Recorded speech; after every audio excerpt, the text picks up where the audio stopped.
साल 1910 में गोपाल कृष्ण गोखले ने बुनियादी शिक्षा को अधिकार बनाने की बात की थी। साल 1932 में वर्धा सम्मेलन में महात्मा गांधी ने भी इसी मांग को दोहराया था। लेकिन शिक्षा को अधिकार बनाने का कानून अमल में आया साल 2010 में, ठीक 100 साल बाद। इससे पहले साल 2002 में संविधान में बदलाव भी हो चुका था। अब शिक्षा के अधिकार के कानून को लागू हुए 8 साल बीत चुके हैं। इन 8 सालों में हालात बदलते भी दिखे हैं। तालीम का दायरा बढ़ा है और ढांचागत सुविधाओं का भी। आज देश के लाखों स्कूलों में करीब 19 करोड़ बच्चे पढ़ने जाते हैं। हालांकि बुनियादी शिक्षा से जुड़े कई बड़े सवाल अभी भी जस के तस हैं। बड़े निजी स्कूलों में आप और हम महंगी फीस देने को मजबूर हैं। वहीं ज्यादातर सरकारी स्कूलों के हालात ऐसे हैं कि खुद सरकार यानी नेता और अफसर भी अपने बच्चों को वहां पढ़ाना नहीं चाहते। बुनियादी ढांचे की कमी के चलते शिक्षा के अधिकार कानून के तहत प्राइवेट स्कूलों पर गाज गिर रही है, तो सरकारी स्कूलों की बदहाली की मानो किसी को कोई फिक्र ही नहीं। तो बुनियादी शिक्षा और इसके कानून से जुड़े ऐसे ही जरूरी सवालों को समझने की कोशिश आज इंडिया बोले।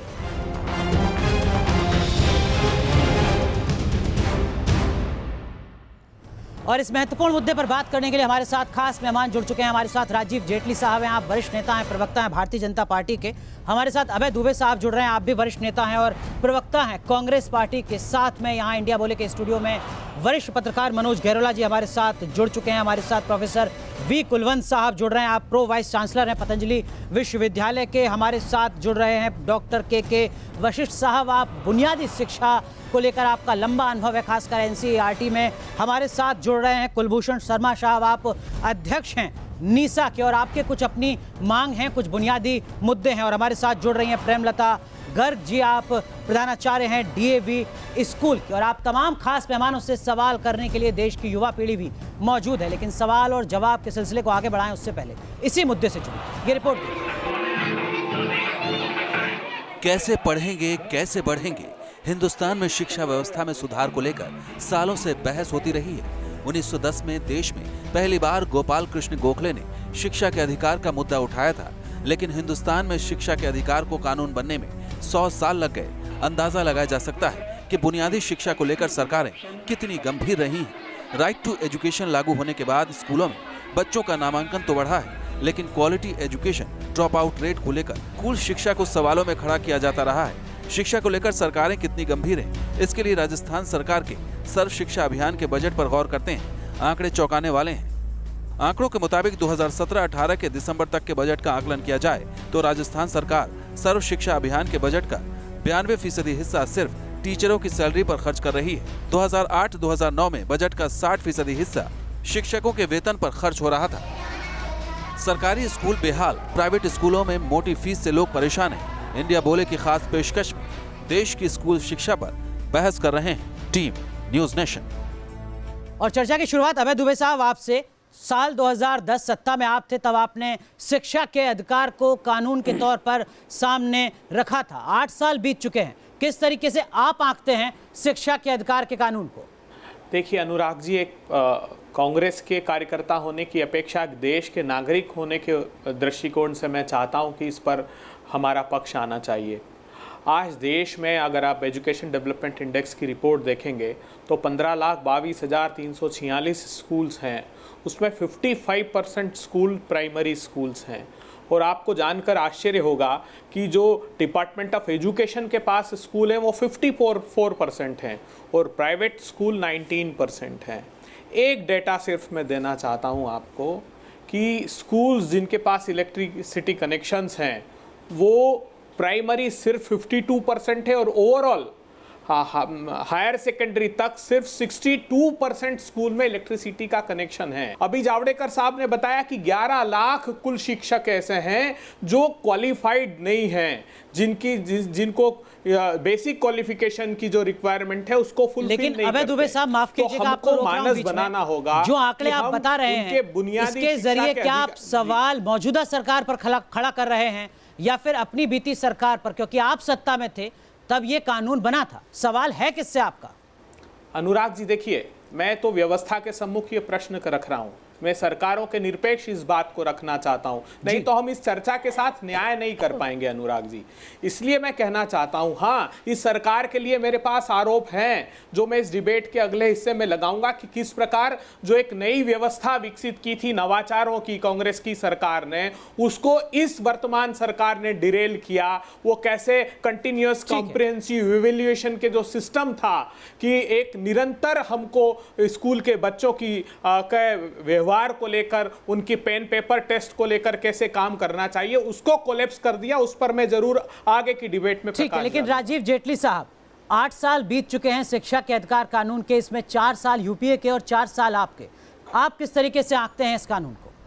देखिए, पहली बात यह कि 2 बातें दुबे साहब ने करी थी और दोनों बातें बहुत महत्वपूर्ण थी। पहली बात इन्होंने इंफ्रास्ट्रक्चर को लेके करी, मतलब कि इलेक्ट्रिसिटी के ऊपर जब हम चर्चा करते हैं तो बहुत सीधा संदेश होता है और आंकड़ों के साथ हम बताते हैं कि कितनी बेहतर तरीके से हमने इलेक्ट्रिसिटी गांव-गांव पिछड़े जगहों पे पहुंचाई है, जिनके बारे में चर्चा कर रहे थे कि हमने इसको लागू जरूर किया था लेकिन हम बिजली नहीं दे पाए थे। और दूसरी बात इन्होंने करी एक क्वालिफाइड टीचर्स की या टीचर्स की।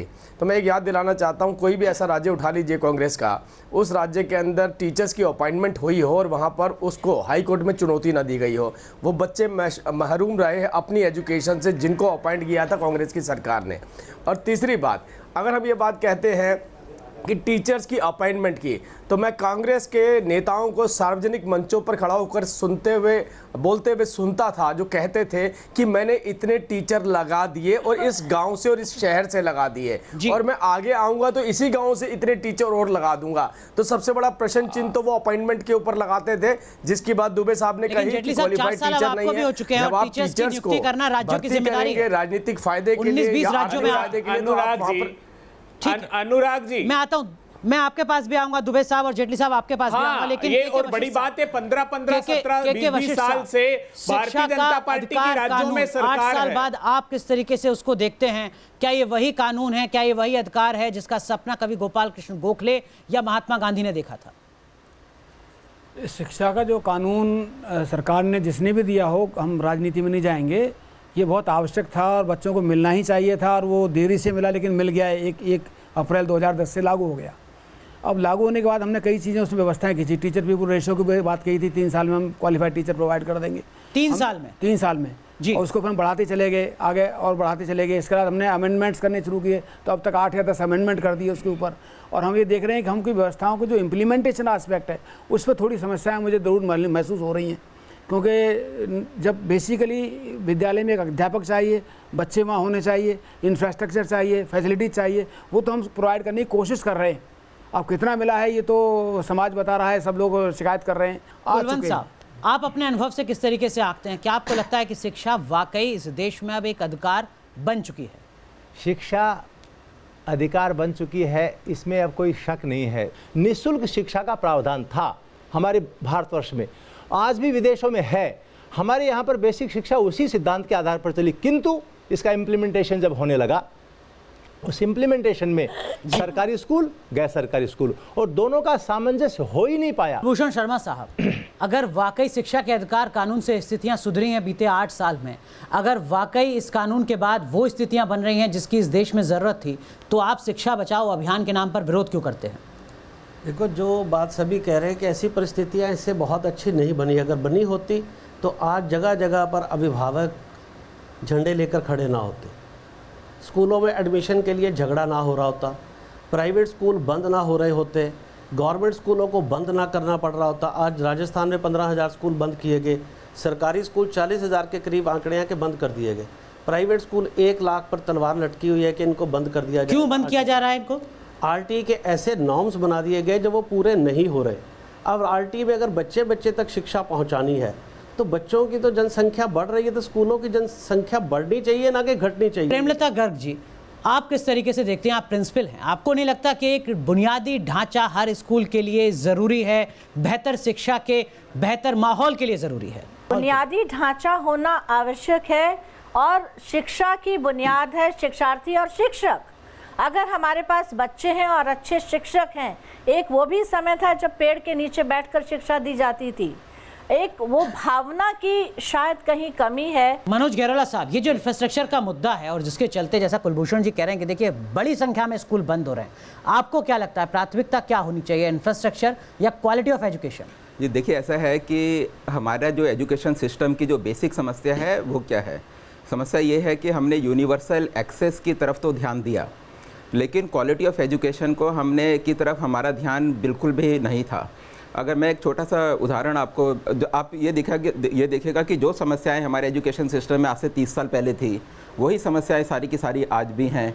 गाँव में जो टीचर हैं, टीचर स्कूल में मौजूद नहीं होते हैं जी। बच्चे और जो बच्चों की संख्या है, भले ही स्कूल में इनरोल कर लें, लेकिन उनकी अटेंडेंस काफ़ी कम होती है। इंफ्रास्ट्रक्चर और जो सपोर्ट जो होना चाहिए वो सपोर्ट होता नहीं है। टीचर को जो रेगुलर ट्रेनिंग मिलनी चाहिए वो 30 साल पहले भी नहीं मिलती थी, आज भी नहीं मिलती है। जो युवा पीढ़ी है वो इस मुद्दे पर क्या सोचती है, कुछ सवालों को लेते हैं और उसके बाद चर्चा को आगे बढ़ा। सर, जो क्वालिटी ऑफ एजुकेशन है वो सुधारा कैसे जा सकता है? बाकी सरकार से मिलने वाली मदद काफ़ी है। जो बात इम्प्लीमेंटेशन की हो रही थी कि इम्प्लीमेंट हो नहीं पाता है, तो एक आईएएस को हम ये कैसे सोच सकेंगे कि एक आईएएस उसे इम्प्लीमेंट कर देगा? क्यों नहीं एजुकेशन में एक बंदा पर्टिकुलरली सेलेक्ट होके आए एजुकेशन मिनिस्ट्री के लिए। वर्तमान शिक्षा व्यवस्था में जो 87% प्राइमरी स्कूल के बच्चे और 97% जूनियर हाई स्कूल के बच्चे, हाई स्कूल लेवल के बच्चे जो निजी कोचिंग ले रहे हैं, तो इस तरीके से एक्स्ट्रा पे करना पड़ रहा है अभिभावकों को। तो इसके लिए सरकार इसके सुधार के लिए क्या कर सकती है? ठीक है, अलग अलग सवाल हैं, लेकिन वशिष्ठ साहब एक सवाल आपसे, जो बात अभी मनोज गैरोला जी भी कह रहे थे और जो सवाल यहाँ पर भी उठ रहा है, 30 साल बाद 1986 में शिक्षा नीति बनी थी, 92 में शायद उसको रिवाइज किया गया, 30 साल बाद हालात तो अभी भी जस के तसी हैं। जब से हमने राइट टू एजुकेशन लगाया तो हमने एक बात और कही कि किसी बच्चे को आप फेल नहीं कर सकते जी। उसका नाम दिया गया नो डिटेंशन पॉलिसी। उसके जनक भी हम ही लोग थे। हमने ये सोच के कहा गया था कि बच्चा अगर नॉर्मल तरीके से पढ़ता है, 60% दिन स्कूल आता है, तो वो फेल होने की कैटेगरी में अपने आप ही नहीं आएगा। लेकिन इसका मतलब ये हुआ कि स्कूलों ने क्या किया कि नो डिटेंशन की आड़ में नो टीचिंग शुरू कर दिया। नो टीचिंग शुरू कर दिया तो बच्चा ऐसा आया, 8वीं क्लास में आ गया, उसको किताब पढ़नी नहीं आती है। इत्तेफाक ना रखती हूँ जो वशिष्ठ साहब कह रहे हैं यहाँ पर, लेकिन एक एनजीओ है जिसकी हर साल रिपोर्ट आती है असर के नाम से, वो भी कहता है कि 8वीं क्लास के जो बच्चे हैं उसमें 25% बच्चे ऐसे हैं जो दूसरी क्लास की किताब नहीं पढ़ पा रहे हैं। ऐसा पब्लिक स्कूल्स में नहीं है जी, गवर्नमेंट स्कूल में ऐसा हो रहा है जो अखबारें और आपका मीडिया बता रहा है। कुलभूषण शर्मा साहब, एक तरफ सरकारी स्कूल जहां पर क्वालिटी एजुकेशन को लेकर सवाल है और दूसरी तरफ निजी स्कूल जिनकी पैरोकारी आप भी कर रहे हैं, जिस तरीके से लूट मची हुई है फीस को लेकर, जाए तो जाए कहाँ अभिभावक? देखिए, मैं आपके प्रश्न का भी जवाब देता हूँ। और जो बच्चों ने कहा है कि कैसे क्वालिटी एजुकेशन मिलेगी, कैसे आईएएस, क्या उन्हीं को नीति बनानी चाहिए या प्राइवेट स्कूल की लूट, या कैसे ड्रॉप आउट हो रहा है, तो ये सिर्फ इसलिए हो रहा है कि शिक्षा नीति में ही बहुत बड़ा फॉल्ट है। इन्होंने गवर्नमेंट गाइडेड एजुकेशन पॉलिसी बना रखी है। गवर्नमेंट बताती है कि आपको किस स्कूल में जाना है, जबकि गवर्नमेंट फंडेड एजुकेशन नीति होनी चाहिए। एजुकेशन में डीबीटी होनी चाहिए, जो आप लोगों का, इन बच्चों का, पेरेंट्स का हक है। क्यों नहीं इनको डायरेक्ट डीबीटी के रूप में, एजुकेशन वाउचर के रूप में 2500 से 30,000 पर दे दिया जाता है? कुलभूषण शर्मा साहब जो ना ड्रॉप आउट होगा क्योंकि उसको वो स्कूल पसंद नहीं है, लेकिन शर्मा साहब चुनने का अधिकार नहीं है। ये सरकार गाइडलाइन बनाती है कि आप बीते 10 साल में 150 गुना फीस बढ़ा दें, 150% फीस बढ़ा दें? देखिए, मैं आपको कह रहा हूँ ऐसा कुछ नहीं है कोई 10 साल में कोई 150 गुना फीस बढ़ा रहा है। बाई चांस ये कुछ स्कूलों की कहानी होगी, ये डिमांड एंड सप्लाई का चक्कर, कुछ स्कूलों की 1-2% के, उस पर हम सभी स्कूलों को दोष नहीं दे सकते। सबसे बड़ी प्रॉब्लम यही है कि पेरेंट्स की जेब में पैसा नहीं है। कुलभूषण जी, दिल्ली एनसीआर में सिर्फ 1-2 स्कूल ऐसे हैं जो फीस में कई गुना इजाफा करते हैं? क्या वाकई? मैं 1% या 2% की बात कर रहा हूँ, 1-2 की बात नहीं कर रहा। लेकिन जिस देश में लाखों की संख्या में स्कूल हो, वहां पर 1 और 2% जब आप स्कूल कहते हैं, उनकी संख्या भी हजारों में हो जाती है सर हजारों में। वहाँ पर जो अभिभावक जा रहा है, इस समय इतना टेक्नोलॉजी में चेंज आ रहा है, इस तरह की टेक्निक्स आ रही हैं और ग्लोबलाइजेशन हो रहा है एजुकेशन का, कि बच्चों को वो इंटरनेशनल लेवल की क्वालिटी चाहिए। और वहाँ पर उन पेरेंट्स को दिक्कत भी नहीं है देने की। दिल्ली में जो प्रॉब्लम आ रही है वो डिमांड एंड सप्लाई की है कि स्कूल बहुत कम है, गवर्नमेंट ने ईज ऑफ ओपनिंग स्कूल नहीं किया, नए स्कूलों को खुलने ही नहीं दे रही है। प्रोफेसर कुलवंत, मुझे रुकना है, लेकिन बहुत संक्षेप में, महंगी फीस क्या इस देश में अब समस्या नहीं है जैसा कुलभूषण जी कह रहे हैं? महंगी फीस जो है समस्या है, लेकिन उसको लेकर के मैं एक बात और कहना चाहूँगा कि उसको बहुत ज़्यादा हवा ना बनाया जाए। तो आप देख रहे हैं इंडिया बोले, जिसमें आज हम बात कर रहे हैं बुनियादी शिक्षा की और ये समझने की कोशिश कर रहे हैं कि शिक्षा के अधिकार कानून के 8 साल में अमल में आने के बाद अब तक का सफर किस तरीके का रहा है और चुनौतियां किस तरीके की हैं। चर्चा को आगे बढ़ाते हैं, उससे पहले इसी मुद्दे से जुड़ी एक और रिपोर्ट देखिए। भारत में क्यों बदहाल है बुनियादी शिक्षा व्यवस्था? क्या कभी बदलेगी सरकारी स्कूलों की तस्वीर? कौन सुनेगा पेरेंट्स की फरियाद? हमारे देश में क्वालिटी एजुकेशन का हाल ये है कि एनजीओ प्रथम की रिपोर्ट के मुताबिक देश में 8वीं क्लास के 25% बच्चे दूसरी क्लास की किताबें नहीं पढ़ पा रहे हैं। स्कूलों में शिक्षकों के लाखों पद खाली पड़े हैं। टीचरों में ट्रेनिंग का अभाव है। ये देश के सरकारी स्कूलों का हाल है, जिन पर बुनियादी शिक्षा में सुधार करने की जिम्मेदारी है। जहां तक प्राइवेट स्कूलों की बात है, यहाँ पेरेंट्स फीस से परेशान है। एसोचैम की एक रिपोर्ट के मुताबिक निजी स्कूलों में पिछले 1 दशक में स्कूलों की फीस में 150% तक का इजाफा हो चुका है। Team News Nation. Kulbhushan ji, आपकी बात लगातार सामने आती रही और आपने कहा कि कुछ प्रावधान हो सकते हैं जिसके बाद आरटीई एक्ट में जिस तरीके के सवाल हैं वो सवाल खत्म हो जाए। बहुत संक्षेप में आपके सुझाव या मांगे। हमारी सबसे बड़ी मांग ये है कि एजुकेशन में डीबीटी की जाए। हर पेरेंट्स को सीधा जो है एजुकेशन अलाउंस और एजुकेशन वाउचर दिया जाए 2500-3000 रुपये पर मंथ। और उनको अपना स्कूल चुनने का खुद अधिकार दिया जाए कि वो अपना स्कूल चुने। तो उससे इतना कंपटीशन, क्वालिटी ऑफ एजुकेशन भी आएगी। जो गलत स्कूल है वो रेस से बाहर हो जाएंगे, क्योंकि पेरेंट्स अपना स्कूल खुद चुनेगा। आज उनके पास अधिकार नहीं है, उनको फोर्स किया जा रहा है कि पैसा नहीं है तो आपको गवर्नमेंट स्कूल जाना है, इसीलिए वो ड्रॉप आउट हो रहा है। तो अगर इसको कर दिया जाए। दूसरा, जैसे उनकी बात आई कि एजुकेशन में पूरी ऑटोनॉमी होनी चाहिए और इंडिपेंडेंट अथॉरिटी हो जो इसके नियम बनाए। आज सरकार सरकारी स्कूल भी चला रही है, नियम भी खुद बना रही है। वो बायस्ड होकर प्राइवेट तो स्कूल के लिए नियम इंडिपेंडेंट अथॉरिटी से आपका क्या मतलब है? आप लोगों की कोई संस्था हो जो कानून तय करे? नहीं, हम नहीं बनाए। एक इंडिपेंडेंट जैसे इलेक्शन कमीशन है, कैग है। जब गवर्नमेंट स्कूल भी गवर्नमेंट चला रही है, दूसरी तरफ हम प्राइवेट सेक्टर, 2 तरह के मॉडल हैं।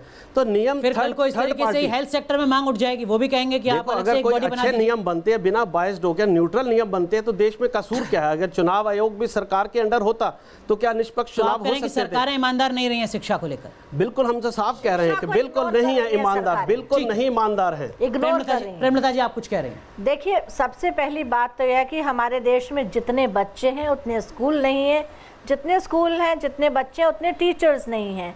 अगर इनमें भी एक ठीक रेशो नहीं है, उसके साथ साथ बेसिक सुविधाएं नहीं हैं, बच्चे बढ़ रहे हैं अवेयरनेस से, पर उतने ही ड्रॉप आउट्स भी बढ़ रहे हैं। हम पब्लिक स्कूल या गैर सरकारी या सरकारी स्कूलों की बात नहीं कर रहे हैं कि जो एमसीडी स्कूल्स हैं, जो जिनके पास महंगी फीस देने का पैसा नहीं है, वहाँ बच्चा स्कूल नहीं जा पाता, लड़कियां स्कूल नहीं जा पा रही हैं। दुबे साहब, जो शिक्षा के क्षेत्र के जानकार यहाँ पर कह रहे हैं, वो कह रहे हैं कि जो बुनियादी जरूरतें हैं बुनियादी शिक्षा की इस देश में, वो अभी तक पूरी नहीं हो पाई है। ना पर्याप्त स्कूल हैं, ना पर्याप्त टीचर हैं, ना बुनियादी ढांचा है। इन 70 सालों में लंबे समय तक सत्ता में आप रहे हैं, यकीनन बहुत काम हुआ है, लेकिन क्या आप ईमानदारी से कह सकते हैं कि बुनियादी शिक्षा प्राथमिकता में उतनी नहीं रही जितनी रहनी चाहिए थी?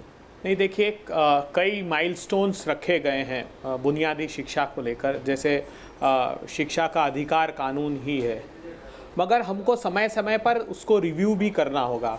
मैं ये बताना चाहता हूँ, अभी सारी चर्चा जो केंद्रित है, मैंने सुना, उसमें वो प्राइवेट बनाम सरकारी स्कूल की है। जैसा मैंने शुरू में कहा कि 19.38% प्राइवेट स्कूल है और 5.5% प्राइवेट एडेड हैं, अर्थात 75% स्कूल सरकारी हैं। तो एक बड़े इन्वेस्टमेंट की आवश्यकता है कि हम इंफ्रास्ट्रक्चर ठीक करें। अनुराग जी, एक अभिजात वर्ग में एक नई विचारधारा पनप रही है, आने वाले भारत में वो दिखाई देगी। वो ये कहने लगे हैं कि कम से कम 4th क्लास तक बच्चे को स्कूल ना भेजे, क्योंकि एजुकेशन रिग्रेसिव है। वहाँ जब बच्चा स्कूल में जाता है तो एक अविश्वास का भाव स्कूल पैदा करने लगे, ये विचार आने लगा। जब इसी विचार के दृष्टिगत ये तय किया गया था कि किस प्रकार हम कंटिन्यूअस कॉम्प्रिहेंसिव इवैल्यूएशन करें, क्या सिर्फ 3 घंटे की परीक्षा से बच्चे का मूल्यांकन किया जा सकता है? नहीं। ठीक है। तो फिर ये कहा कि 40% फॉर्मेटिव असेसमेंट करें कि बच्चे की क्लास में एक्टिविटी कैसी है, क्या सब्जेक्टिविटी है, और 60% समेटिव असेसमेंट उसका किया जाना चाहिए। 50% कोर्स का बर्डन आधे साल के लिए था, बाकी का 50% कोर्स का बर्डन उसके आधे साल के लिए था। ओपन टेक्स्ट बेस्ड असेसमेंट था, HOTAs था। सुनिए एक मिनट अनुराग जी, इसमें क्या हुआ है कि इस सरकार ने ये सारी व्यवस्था समाप्त कर दी। ये व्यवस्था समाप्त कर दी मोदी सरकार ने। हम तो चाह रहे थे कि ये पर्कुलेट हो राज्य सरकार के स्कूलों तक भी, ताकि वो जो क्वालिटी एजुकेशन है जिसके कारण भी राजीव जेटली साहब, इन राजनीतिक आरोपों का जवाब भी दीजिएगा। और कुछ आंकड़े मेरे पास भी हैं। एक खबर आई जिसमें उत्तर प्रदेश के 2000 स्कूलों ने कहा, निजी स्कूलों ने, कि हम शिक्षा के अधिकार कानून के तहत जो कोटा है उसमें एडमिशन नहीं करेंगे। महाराष्ट्र के 3000 स्कूलों ने कहा कि हम एडमिशन नहीं करेंगे। बिहार से भी इस तरीके की खबरें आई और इसके पीछे वजह क्या है आप जानते हैं? सरकार के स्तर पर जो आर्थिक मदद मिलनी थी उस कोटे की, वो 2-2 साल से नहीं मिली है, ना उत्तर प्रदेश में, ना महाराष्ट्र में, ना बिहार में। सरकार कितनी गंभीर है। हरियाणा का भी यहाँ पर जिक्र हो रहा है, दिल्ली में भी नहीं है। 5 राज्य यहाँ पर गिन गए जिसमें 5 में से 4 जगह आप हैं, उत्तराखंड भी नहीं है। राज्यों की सूची लगातार बढ़ती जा रही है। राजीव जेटली साहब, जो पैसा सरकारों को देना था वो नहीं दिया जा रहा है शिक्षा के अधिकार कानून के लिए। देखिए, मैं पहले तो एक मूल प्रश्न आपने उठाया था, मैं उसके ऊपर थोड़ा सा बता देता हूँ कि बार बार एक ही बात आ रही है कि ड्रॉप आउट रेट ज़्यादा हो रहा है। ड्रॉप आउट रेट ज़्यादा कब होता है? ड्रॉप आउट रेट जब ज़्यादा होता है जब आपको लगता है कि बच्चा कहीं ना कहीं क्वालिफाई नहीं कर पाया, वो अपनी क्लास में पास नहीं हो पाया, उसे पीछे हटना पड़ता है। और इसके ऊपर ही जो पंडित मदन मोहन मालवीय जी मिशन जो हमारी सरकार ने बनाया, वो केवल उसका यही उद्देश्य था कि जिन टीचरों की भर्ती की गई उन्हें एक अच्छी ट्रेनिंग दी जानी चाहिए, जिसके तहत सरकारी स्कूलों में बच्चे, जैसा सरकारी स्कूल को बिल्कुल ही नेगेटिव बताया जा रहा है और प्राइवेट स्कूल में कहा जाता है कि कोई प्राइवेट स्कूल में अगर एडमिशन नहीं मिलता तो सरकारी स्कूल में जाता है। ये कोई आज की प्रथा नहीं है। अभी दुबे जी बता रहे थे 70 सालों से आप जो कह रहे हैं उसके मुताबिक ये मान लिया जाए कि देश के सरकारी स्कूल बहुत बेहतर हो चुके हैं, ऐसे कर दिए, कोई समस्या नहीं है सरकारी स्कूलों में। मैं आपको यही बता रहा हूँ। देखिए, चाहे प्री क्या कोई भी नेता या सरकारी अफसर चाहता है कि उसका बच्चा सरकारी स्कूल में पढ़े? जो हमारी सरकार ने लागू किया, जरूर अगर उसको उठाया जाएगा, उसकी इसको लेवल कौन उठाएगा? ये किसकी जिम्मेदारी थी? उसकी एजुकेशन क्वालिटी को उठाया जाएगा तो जरूर उसकी तरफ आकर्षित होंगे। मैं यही बता रहा हूं आपको, मैं ये बोलना चाहता हूं, चाहे आप प्री स्कूल की बात कीजिए, सेकेंडरी स्कूल की बात कीजिए, हायर एजुकेशन की बात कीजिए, तीनों स्तर के ऊपर हमारी सरकार ने जो 3 सालों में कार्य करे हैं, अब 70 से 80 हजार रुपए हम रिसर्च फाउंडेशन के ऊपर दे रहे हैं। स्कॉलरशिप की बात कह रहा हूं मैं आपसे। राजीव जेटली साहब, जो बुनियादी सवाल था वो ये केवल लेबर बनाने के लिए दी जाती थी, देश को आगे बढ़ाने के लिए राज्यों को जो मदद मिलनी थी वो नहीं मिल रही है। 5 राज्यों के नाम यहाँ गिना दिए हैं आपको, कहिए राजीव जी। देखिए, जो भी प्राइवेट स्कूल हैं जो गवर्नमेंट नॉर्म्स पूरे कर रहे हैं, क्योंकि इसमें बहुत सारे अपनी सहूलत, जो भी प्राइवेट स्कूल हैं गवर्नमेंट नॉर्म्स पूरे कर रहे हैं, उनको कहीं से भी किसी भी तरीके की कटौती नहीं की जा रही। दुबे साहब, आप कुछ कहना चाह रहे हैं, मैं आपके पास भी आऊंगा, लेकिन वशिष्ठ साहब बहुत संक्षेप में, उनको हर आरटीई एक्ट का पालन अगर नहीं होगा तो स्कूल बंद कर दिए जाएंगे। क्या स्कूल बंद करना समस्या का समाधान है? देखिए, स्कूल बंद करना समस्या का बिल्कुल समाधान नहीं है। आपको उनको मोटिवेट करना चाहिए कि उन नॉर्म्स को पूरा करें और मदद करनी चाहिए कि उनको नॉर्म्स जल्दी जल्दी पूरे हो जाएं, क्योंकि हम या तो सारा जिम्मा लेने के हम सारे सब बच्चों को पढ़ा सकते हैं और नहीं कर सकते हैं तो बाकी लोगों को क्यों बंद करें। असली बात अनुराग जी ये है कि ये जो क्वालिटी की बात आप कर रहे हैं, क्वालिटी का मॉनिटरिंग नहीं हो रहा है। मॉनिटरिंग हो रहा है कितने बिल्डिंग, कितना इक्विपमेंट, कितना नाप तो हो रहा है, ये नहीं दिखाया क्लास में पढ़ाई हो रही है कि नहीं हो रही है। ठीक है, आप कह रहे हैं मॉनिटरिंग के तंत्र पर समस्या है और मैंने 5 एजेंसियों के नाम गिना दिए थे जिनकी जिम्मेदारी है कि वो शिक्षा के अधिकार कानून का बेहतर मॉनिटरिंग हो रही है या नहीं है। अभय जी, आप कुछ कहना चाह रहे थे? देखिए, इसमें एक जो बड़ा प्रश्न मॉनिटरिंग का है, इसमें सबसे बड़ी कमी है कम्युनिटी पार्टिसिपेशन की। मैं ये चाहता हूँ कि कम्युनिटी पार्टिसिपेशन इतना स्ट्रांग हो सरकारी स्कूल में भी कि जो अभिभावक है इतना अधिकार संपन्न कर दिया जाए ताकि वो खुद भी मॉनिटरिंग करे उस स्कूल की शिक्षा की। हम उसमें निवेश नहीं कर पा रहे, तो इनकरेज करें प्राइवेट पार्टिसिपेशन के साथ और फ्यूज करें उसको। लेकिन जब हम शिक्षा के क्षेत्र को देखते हैं, एजुकेशन सेक्टर को देखते हैं, तो राजनीतिक संरक्षण भी कहीं ना कहीं नजर आता है, खासकर उन 5 सितारा स्कूलों में जिनको लेकर ये सारे सवाल हैं। होगा कैसे? जी हाँ, देखिए, ऐसा है कि आज की डेट में जो समस्या है वो क्या है कि जो सरकारी स्कूल है, सरकारी स्कूल में जो लेवल ऑफ एजुकेशन है वो काफ़ी ज़्यादा कम है। अगर हम देखें तो जो एजुकेशन का बजट होता है उसमें से 80% सरकारी स्कूलों के जो टीचर हैं उनकी जो मंथली सैलरी होती है उनकी सैलरी में ही जाता है, और इंफ्रास्ट्रक्चर में जो खर्चा जो है वो सिर्फ 0.8% रहता है। और देखिए, और देखिए, जहाँ तक मॉनिटरिंग का सवाल है, मॉनिटरिंग के लिए मेरा विश्वास है कि सिर्फ आईटी के जरिए ही हम रिमोट एरिया में भी मॉनिटरिंग कर सकते हैं। इससे बेहतर हो सकता है, जो कि बहुत ज़्यादा शिक्षा की बेहतरी में आईटी क्या कुछ भूमिका निभा सकती है, ये भी मैं आपसे समझने की कोशिश करूंगा, लेकिन युवा पीढ़ी के बीच चलते हैं और कुछ और सवालों को लेते हैं। कुलवंत साहब, आप भी कुछ कहना चाह रहे हैं, मैं आपके पास भी आऊँगा। Sir, from class 1st to 8th ऐसे ही बच्चों को पास कर दिया जाता है, बट उनके बेसिक्स बिल्कुल क्लियर नहीं होते हैं, और अगर उन्हें 9th क्लास में ऐसे फेल कर दिया जाता है तो कुछ बच्चों के पेरेंट्स उन्हें स्कूल से निकलवा लेते हैं। सवाल है, जैसा कंटिन्यूस कॉम्प्रिहेंसिव एवेल्युएशन की बात हो रही है, अभय दुबे जी भी कह रहे थे, लेकिन दिल्ली में भी जैसा एक क्लास में 110-150 बच्चे हैं, जबकि 30 से 35 होने चाहिए। हाँ, वहाँ पे कैसा होगा सीसी? अगर हम गाँव की भी बात करें, एक स्कूल में मान लें 60 बच्चे हैं, लेकिन वहाँ पे एक ही टीचर है। मैं सर के जो एक्सपेरिमेंट वाले पॉइंट पे बिल्कुल अग्री करता हूँ कि एक साल बोर्ड एग्ज़ाम्स कंपलसरी हटा दिए, सीसी लाया, फिर उसके 1 या 2 साल में ही वापस बोर्ड एग्ज़ाम्स कंपलसरी कर दिए। तो ये जो चेंजेस हैं, ये किस बेसिस पे लाए गए हैं? मेरा क्वेश्चन इसी सीसी पे है। जो सीसी यूज़ किया गया और 4 साल 5 साल लगा के फिर बोर्ड लाया गया, तो उन 4 साल 5 साल में जो बच्चे बर्बाद हुए, उनका क्या, उनके ऊपर किस जिम्मेदारी किसकी है? बिल्कुल, आपने एक्सपेरिमेंट सर आप कुछ कहना चाह रहे थे। मैं ये जो बच्चों के जो प्रश्न हैं, उनको सर बड़ा ध्यान से सुना है मैंने। अनुराग जी, मैं एक बात कहूँगा कि बहस को एकदम से प्योरली आप राजनीति को हटा करके शिक्षा की तरफ ले आइए। नहीं, राजनीति में बीच में इसलिए ला रहा हूं क्योंकि काम उन्हीं को करना है। पैसा वही देंगे, नीतियां वही बनाएंगे, उनको भी सिखाना पड़ेगा। जी देखिए, हमें सौभाग्य है कि हमारे पास 3 चीज़ें इस समय देश को के अभिभावकों को समझनी चाहिए। अभिभावकों को समझना चाहिए संस्कृत, संस्कार और संस्कृति। इन चीज़ों को आपको अपनाना पड़ेगा।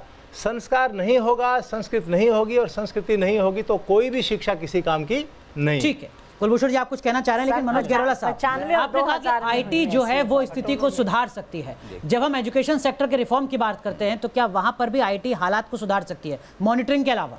जी हाँ, देखिए जब मोदी जी प्रधानमंत्री बने थे तो उनका जो पहला भाषण जो लाल किले से था, तो उसमें उन्होंने ये बिल्कुल साफ साफ कहा था कि वो डिजिटल इंडिया के माध्यम से इस आईटी क्रांति के जरिए अच्छी क्वालिटी एजुकेशन चाहते हैं कि हर देश के कोने कोने में आए जी। तो और उसके बाद जो हमारी डिजिटल इंडिया की पॉलिसी बनी, डिजिटल इंडिया की पॉलिसी थी कि वो 2017 तक 2.5 लाख गांव में ब्रॉडबैंड पहुंचाएंगे, और उसके पीछे जो मुख्य मकसद था, वो मुख्य मकसद था कि डिजिटल एजुकेशन उन गांव में पहुंचे। इसका मतलब ये होता है कि जो टॉप क्वालिटी एजुकेशन दिल्ली के जो टॉप क्लास के स्कूल्स हैं उनको जो मिलती है वही आईटी के जरिए ऑनलाइन लाइव गांव में मिले। तो ये बिल्कुल आईटी इस तरीके से सुधार सकती है देश की बुनियादी शिक्षा। हाँ जी, उसकी प्रेजेंस जरूरी है। पूरी तरीके से खत्म हो रहा है। मैं आऊंगा कुलभूषण जी आपके पास भी, बहुत संक्षेप में आप लोगों के हिसाब से सुझाव क्या हो सकते हैं स्थिति को बेहतर करने के लिए? प्रेमलता जी, इस स्थिति को हम तभी सुधार सकते हैं जब पब्लिक में अवेयरनेस हो और शिक्षक जो हैं उनकी प्रॉपर ट्रेनिंग हो। कुलभूषण जी बहुत संक्षिप्त। जैसे अभी हमारे कांग्रेस के मित्र ने कहा कि कम्युनिटी को इसकी मॉनिटरिंग करनी चाहिए, ये एजेंसीज फेल हुई हैं। गैरोला वो तो आरटीई में प्रावधान है, गैरोला जी ने कहा कि टेक्नोलॉजी के थ्रू जो है इन पे जो है मॉनिटरिंग की जा सकती है। 40% स्कूलों में बिजली नहीं है, नेट नहीं चलता, इससे कैसे होगा? मॉनिटरिंग कम्युनिटी को देनी चाहिए और इसीलिए हम मांग कर रहे हैं कि पेरेंट्स को एजुकेशन वाउचर दिया जाए, वो ही स्कूलों का चुनाव करें कौन सा सही है कौन सा गलत। हो जाएगा। बात कह दूं, ट्रेनिंग बहुत हुई है, बहुत ज़्यादा हो रही है ट्रेनिंग, और ट्रेनिंग का फॉलो अप नहीं हो रहा है। ट्रेनिंग का फॉलो अप चाहिए। दूसरा, ये जो मॉनिटरिंग है इसका क्वालिटी का मॉनिटरिंग होना चाहिए, एसेट्स का नहीं। दुबे साहब आप कुछ कहना चाह रहे थे बहुत संक्षेप में? नहीं, मैंने तो यही कहा कि कम्युनिटी पार्टिसिपेशन बढ़ाना चाहिए। सरकारी स्कूलों को निजी संस्थानों के साथ हमको फ्यूज करके उनकी अकाउंटेबिलिटी तय करनी चाहिए। शुरुआत में कहा था कि राजनीतिक बहस नहीं करेंगे, आखिर तक इस बात का ख्याल रखते हैं, लेकिन आपके सबके सुझाव महत्वपूर्ण हैं और बहुत ज़रूरी भी हैं, क्योंकि मामला देश की बुनियादी शिक्षा से जुड़ा है, नौनिहालों के भविष्य से जुड़ा है। बहुत बहुत शुक्रिया आप सभी का कार्यक्रम में समय निकालने के लिए और इस मुद्दे से जुड़े अपने अहम सुझाव देने के लिए। बहुत बहुत शुक्रिया आप सभी दर्शकों का कार्यक्रम देखने के लिए।